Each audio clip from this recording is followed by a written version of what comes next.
Hello, I'm Nate from Team Mutually Assured Destruction, and I wanted to do a quick overview of my Beetleweight drum spinner Drumder Child. Drumder Child has been a work in progress for the last year. First competed at a new Norwalk January, the new bot event, and then it's evolved quite a bit. But it's kept the overall design, four-wheel drive drum spinner inspired by bots like Avalanche, Polywog, mainly Polywog, and Puka and Steggy.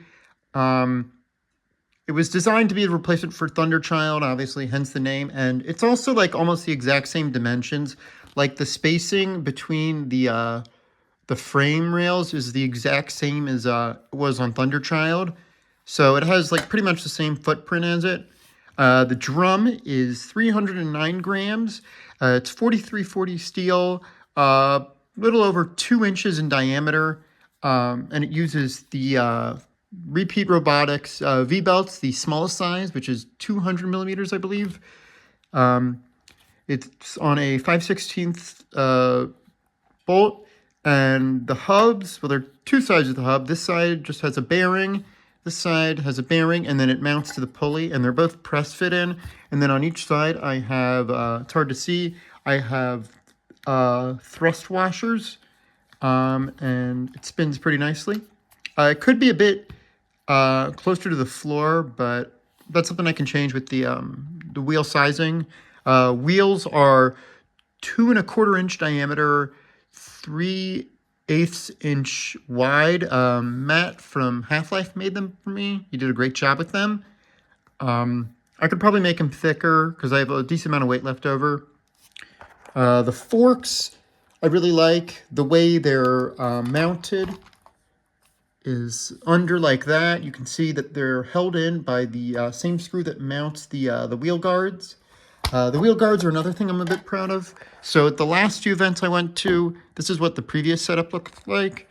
As you can see, there's a lot more material for other bots to bite on. Like you can see, they took a good chunk out of the TPU. But these ones, the wheel guards key into the front armor, and I really like it. I could also run shorter screws, which saves a little bit of weight to mount them to the UHMW.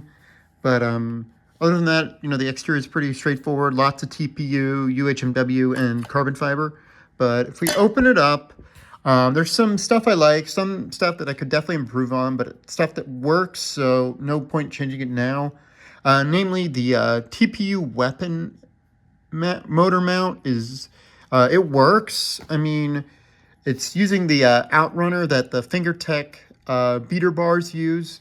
And so far, it's worked pretty well. I haven't had any issues with it so far, but obviously there'll be room for improvement down the road.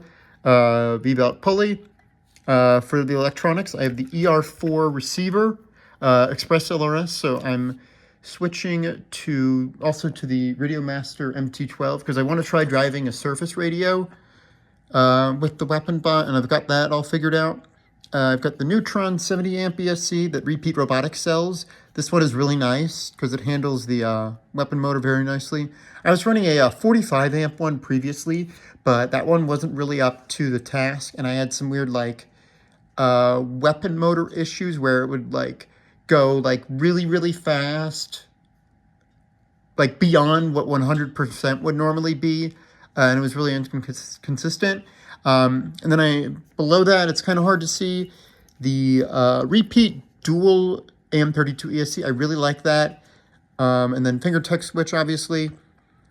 So then in the back, 2 Repeat Maxes. These are the ones with the M3 mounting pattern, which I really like. So there's slightly less smaller screws than using the M2 screws.